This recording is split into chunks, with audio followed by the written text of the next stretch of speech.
we have a couple of quick announcements, so I'm going to go ahead and let Tammy do her announcement. Thank you. Good morning. Did any of you guys see the Today Show this morning and the segment in Key West? No, I never watch it either, but my dad was on there, so I had to watch. But anyway, I am from Key West, my husband and I.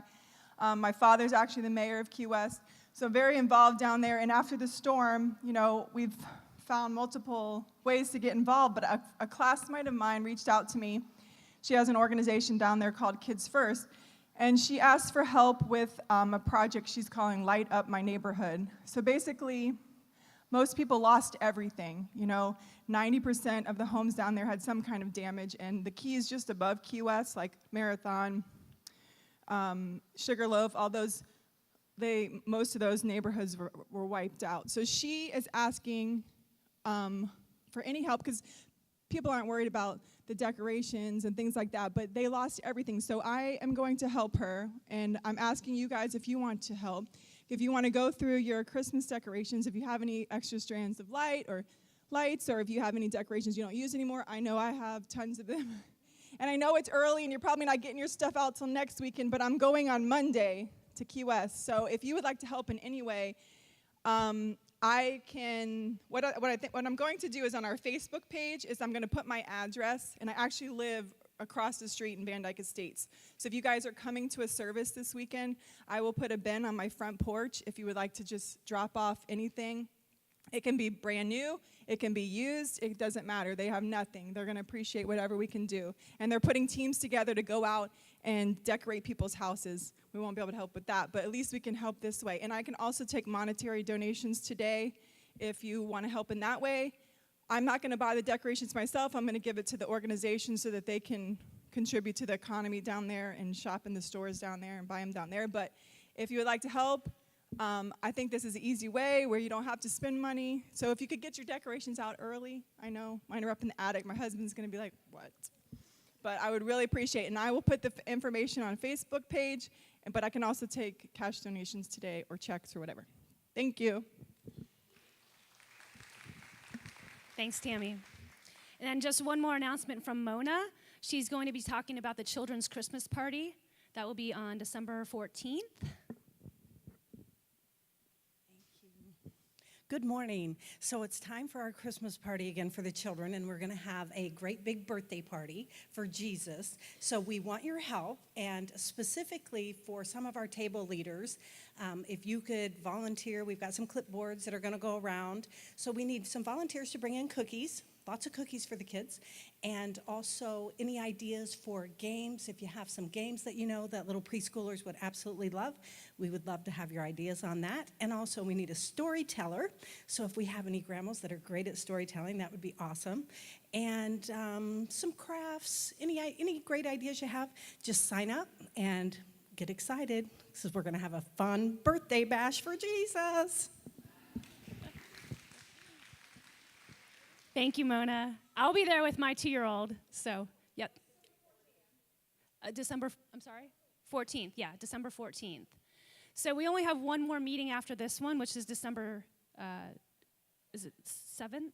7th, okay. And then the following week, we'll do the children's Christmas party. So we are blessed today to have Jill Lowe with us, and she is going to share her incredible story of a very difficult thing that she went through, and how God was just with her every step of the way and brought her out and just did amazing things in her life. So Jill is an accomplished attorney. She's an author. She has a children's book out there, and she's a mother, and she's here today to share her heart with us. So before I just hand it over to Jill, I just want to open in prayer, and then I'll just pass everything off to Jill in a moment. Okay. So if you can just bow your heads. God, thank you so much for bringing us here together this morning. Thank you for all the things that you've done in our life. God, give us a thankful heart as we approach Thanksgiving. God, we just ask that you use Jill this morning to show us your glory. Help us know that whatever it is that we're going through, whether it's good times and bad times, we know that you're always there with us, God.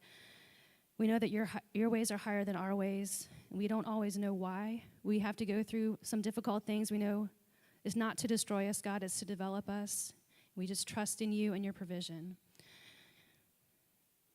God, I ask all this in Jesus' name. Amen.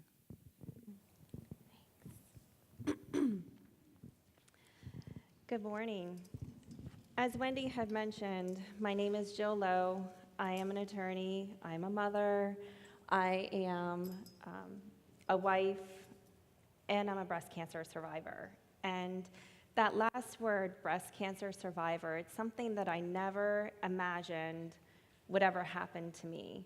I thought if I were to ever get sick and have cancer, it would happen when I'm much older, when I've accomplished everything I wanted to in my life, when I've achieved all my goals, where I've lived my life. But that's not how it happens, and that's not how it happened to me.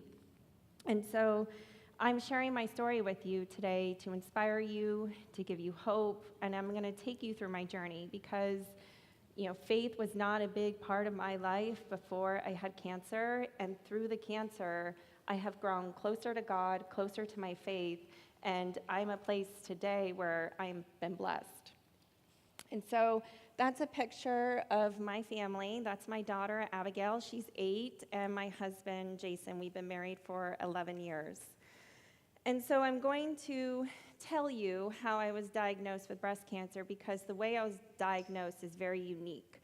And you will see that God was working in the beginning when I was diagnosed. And so about 3 years ago, I was having pain in my left upper breast. And I went to my gynecologist, and she ordered a bilateral mammogram. And I'd never had a mammogram before. I was 36 years old. But the mass was discovered in my right breast, the breast without the pain. And the mass was about the tip of a pencil. But when I had an MRI, my whole right breast lit up. And so my surgery was bumped up by a month, and it basically became an emergency basis. And they discovered that the cancer had spread into my lymph nodes, so I had lymph nodes removed. So I was getting ready to travel. And originally they thought that we caught it early, but actually they caught it in time because it was getting ready to metastasize and move to other parts of my body. And the breast pain in my left breast went away after I was diagnosed. They do not have a medical diagnosis for my pain. They cannot tell me what was causing that pain today. And all of my doctors have said that it was divine intervention, that someone up above was looking out for me, because had I not felt the pain, I would have never gone to the doctor, and my cancer probably wouldn't have been discovered until it was too late. I had a double mastectomy, I had chemotherapy, I had radiation, I had 5 surgeries in a span of a year and a half, 2 years. And I'm healthy today, and that's why I'm here to share my story. And I'm here because so much beauty can come from pain. And we may not realize it when we're in the midst of something. It can be something tragic. It doesn't have to be cancer. It could be divorce. It could be an illness. It could be a loss of a job, a loss of a relationship. But you are going to be blessed. And blessings come from the pain. And just know that. When I was first diagnosed, my husband was unpacking boxes, and he found this plaque of the Serenity Prayer. I don't know who gave it to me. It was just somewhere he found it in a box. So I placed it beside my bed, and I read it to myself every day and every night when I started my cancer journey. And I put it in your outline, and it says, God grant me the serenity to accept the things I cannot change, the courage to change the things that I can, and the wisdom to know the difference. To me, that prayer was so powerful because I didn't have control over my body. God did. But I had control over my emotions. I could control how I let this cancer affect me. I could control how I responded to it. I could control what I did with it. But I couldn't control the fact that I had cancer. I couldn't change that. It's something that God gave me. I couldn't change the fact that I was going to have chemotherapy and lose my hair. Couldn't change the fact that I was going to lose my breasts through the mastectomy surgery. But I could control how I responded to it. And this was God's plan for me, and I had to learn to accept it. As hard as it was for me, and how painful it was, and disappointing at times, and all the setbacks I had, He had a plan for me. There was a purpose for my pain. There was a plan in place, and I had to learn to trust it. And so I feel that whenever we are struggling with something, we are given an opportunity. You can respond in one way with anger, with bitterness, with resentment, growing away from God in your faith, or you can look for the positive. You can grow closer to God. You can discover the beauty. You can accept what's happening to you and embrace it. And so in the situation, my husband and I decided that we were going to fight this with positivity, that no matter what happened to me, every stage of my journey, we were going to look for the positive and discover the silver lining. Through the treatment, I was tired all the time. I could barely take care of myself. I wasn't going to be able to take care of my daughter, who was 4 years old at the time. It was challenging, but it gave me time with my daughter, time that she had been craving. I was there for her after school. I was there to pick her up from school. I was there to take her to dance. These are moments that I wasn't able to do before I had the cancer. The hair loss, I really struggled with that because, as we know, we love our hair, but I had to let go of it. And I learned to embrace it. I actually enjoyed wearing a wig. I didn't have to worry about blow drying my hair or getting highlights. And as the hair grew back, I learned to accept it and embrace it because I never would have had the courage to cut my hair very short or to have the styles that I was going to have in all different parts of the hair growing back. So I learned to embrace it and to enjoy it. And then actually, I was excited to see what God was going to give me with my hair. You know, is it going to come back curly? Is it going to come back gray? Is it going to come back dark? And it came back very curly and very dark, and I didn't look like myself. The last surgery I had was a full hysterectomy, and I won't go through all the details of why I had the hysterectomy, but it was not because I had the BRCA gene. I had a hysterectomy because the medicine that they were giving me to keep the cancer away was causing my ovaries to collapse. And I was having ovarian cysts. It was very painful and very awful. So I didn't have a whole lot of options at that point. So I had a hysterectomy, and I really struggled with that surgery. I struggled with it more than the mastectomy with the hair loss because I knew that was final. I knew I was never again going to be able to have any more children, naturally. And I remember waking up from my surgery, feeling empty, feeling like something had been taken from me. But when I visited my doctor for the post-surgery, and I'm sitting there, crying in tears in her office, she came in and she told me how she was getting ready to walk down the hall and tell another breast cancer survivor that she had uterine cancer because the medicine that I was on before I had a hysterectomy can cause you to have uterine cancer. And I have just eliminated that risk. I eliminated the risk of uterine cancer, cervical cancer, ovarian cancer in this one surgery. And I remember wiping my tears away, going and sitting in my car, praying to God and thanking Him. Because at first, I didn't think that this surgery was a blessing, but it ended up being a huge blessing because I would never, ever have to worry about that again. And so, on the next point in the outline is God's plans. God has a plan. We have to trust it. I've learned to trust it. I've learned to let go of my plans because, my husband, he always says to me, man plans and God laughs because we can plan, but it's really God's plan. It's really, He has control over it. We don't. And so I put 2 verses in your outline that have helped me get through this part of my journey. For I know the plans I have for you, declares the Lord, plans to prosper you and not to harm you, plans to give you a hope and a future. Trust in the Lord with all your heart and lean not on your own understanding. In all your ways submit to him, and he will make your path straight. Those are so powerful, and you have to believe in them no matter what you're going through. The cancer changed my plans. Before I had cancer, I had a thriving law practice. I was a divorce attorney and represented people in litigation in all aspects of the divorce process. And my plan was to keep going. I was going to have a thriving practice. I was going to be known as the go-to divorce attorney in Tampa. And then, bam, I got the cancer diagnosis. And actually, a month before I got diagnosed with cancer, I had passed the board certification exam for family law in the state of Florida. And what that means is only a small percentage of attorneys in the state of Florida ever pass that exam. I was becoming the expert in the field, but God had a different plan for me. So I had to close my practice.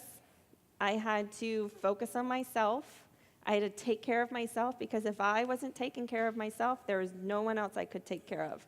I had to focus on my health, and I had to get better, and I had to heal. But I had to get better in more than one way. It wasn't just my health, it was my faith, it was myself. Because my life before the cancer was very different than the life I live today. My husband and I were arguing all the time, we were fighting. Work, my career, came before my family, came before my health, and it came before God. My priorities were all out of whack. I was working on the weekends, I was working at nights. My relationship with my daughter, she was drifting from me. She was calling out for help, and I couldn't see it. But I knew I had to change, but I didn't know how. I didn't know what to do. And my husband and I even talked about getting a divorce. And it's something that I never thought I would ever talk with my husband about, but we got to a point where it just could not go on any longer. But with the cancer, I learned to lean on my husband, because he had to bathe me after my mastectomy surgery when I couldn't bathe myself. He had to help me get out of bed in the morning when I couldn't get up. He shaved my head for me right before I was ready to lose it all, just to give me comfort. He sat with me at every doctor's appointment. He sat with me at every chemotherapy infusion appointment. He missed all that time from work just to be with me. And we learned to lean on one another. We learned to depend on one another. And we will never, ever again talk about divorce. We won't. We are much stronger today. But I had to go through the cancer. I had to go through that process so that we could be in a place where we were stronger. And my daughter, the cancer saved my relationship with her. I was on that same cycle that I was on with my mother. My mom and I don't have a very close relationship. She tells me she loves me probably once every few years. There weren't a lot of hugs in my house. Religion, God wasn't very part of it, wasn't very present. Money, material things, those are what my parents focused on. They'd even focus on us. But I changed that. I changed it through God. I broke that cycle. And now I have this beautiful relationship with my daughter that I would never, ever go back to that place where I was before. And so something beautiful came from my breast pain, because it brought my family closer to God. For the first time, my father, during my mastectomy surgery, it was at St. Joseph's, and they have a chapel there, and he went and prayed. My father doesn't pray. He doesn't go to church. And ever since that moment, he prays. He thanks God every time I get a positive, blood work report. He watches, even it's Joel Osteen on the TV, which I'm okay with, but at least it's something. I learned to forgive my stepmother. She said and did some awful things to me and my sisters, but I forgave her. During this process, I forgave her, and I showed her love, and she showed me love back. She spent 2 weeks here taking care of me and my family after my mastectomy surgery because I couldn't drive for 8 weeks. I couldn't lift anything heavy. I couldn't even cook. But she even took me to pick out my wig. And had I not forgiven her and had I not showed her that love, she would never have been able to do that for me. And then I started a nonprofit, and I distribute cancer support bags to other cancer patients. I mail them. I go to the cancer center and hand them out to them. And then I published a children's book to help women who are going through cancer speak to their young children about the changes that the mother is going to experience in the process. But I would never have been able to do those things had I not had the cancer and had God not brought me through this process and had I not accepted what was happening to me and embraced it. So this has come full circle for me. You know, God has a plan for each of us, and sometimes when we're in the midst of it, we can't see it. We don't know if there's really a plan in place. We really don't know what the purpose is, but you have to hold on, you have to give it time, and you have to hold tight to your faith and pray and believe that it's going to get better. It's going to improve. Your situation might only be temporary. Mine was only temporary. And you got to hold on tight to your faith and see the plan. And so the last point is give thanks to God, because through this whole process, I've come full circle now, and every day I give thanks to God. And I put a verse in here: I've not stopped giving thanks for you, remembering you in my prayers. My prayers before the cancer were very different than the prayers I have today. I prayed about material things. God, help me have that job. Help me to do well with my client. Help us to be able to buy a car and this house that I want. It didn't matter. When you were sitting there and you have a doctor telling you that there's a possibility you could lose your life, none of those things matter. What matters is your health and your family. All you can visualize is your husband and your children. And so every day I pray and I thank God for my life. I thank God for my second chance, because he gave me a second chance to make things right. But I had to let go. I have to let go of my regret in order to move forward. But this is a second chance for me, and a chance for me to make it right and to do good things that I wasn't able to do before. But I had to open my heart and my mind to accept the blessing and realize that I needed to grow closer to him. There were moments in my journey when I felt sad and I felt pain, but in those moments I was growing closer to God, because only he could help me feel better. Only he could give me the comfort that doctors, my husband, not even my husband could give me. And I learned to pray. And so, with everything, I'm talking about plans today, and originally I was scheduled to speak the Thursday after actually the hurricane hit. So Wendy's speech got bumped up, so I got bumped. And I truly, as with this discussion, I truly believe in God's plan, because I experienced something a few weeks ago that really brings it home, my talk home. But had I spoke to you all in September, this wouldn't have happened. I wouldn't be able to tell you what I'm about to tell you.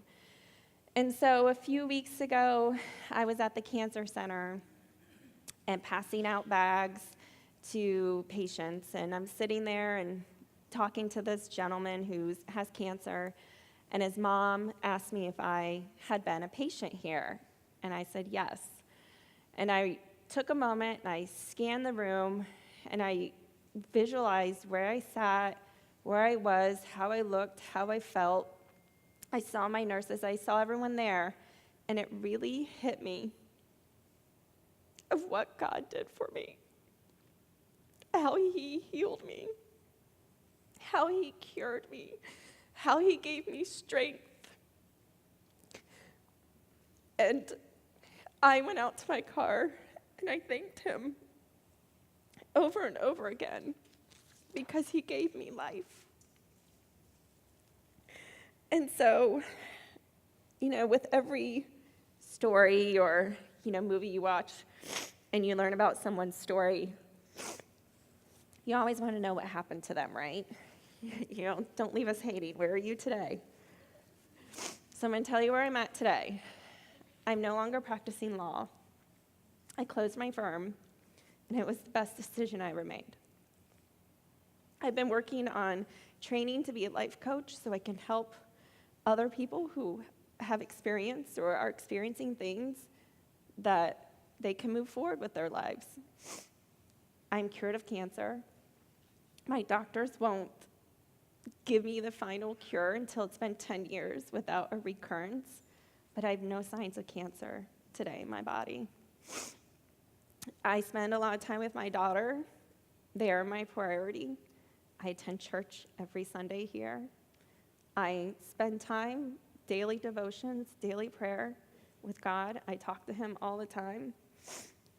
I'm closer to my family. I'm closer to my friends. I've learned to let go of little things and focus on what really matters in life. And I've learned to live in the moment and to enjoy every day because tomorrow is not guaranteed. All we have is today. And so for this Thanksgiving, I ask that you all think about your blessings, not the material things, not the car, not the home, not the job, not even purses and jewelry that you have. Think about things that you cannot see. Maybe something you can feel, like forgiveness, acceptance, love. Maybe it's your life. Maybe it's your health. And so this Thanksgiving, I ask that you thank God for those things, the things that you can't touch, but the things that you can feel. And so I hope I've inspired you all today. And I thank you for this opportunity to speak with you all. I have questions and for discussion on the table. Thank you.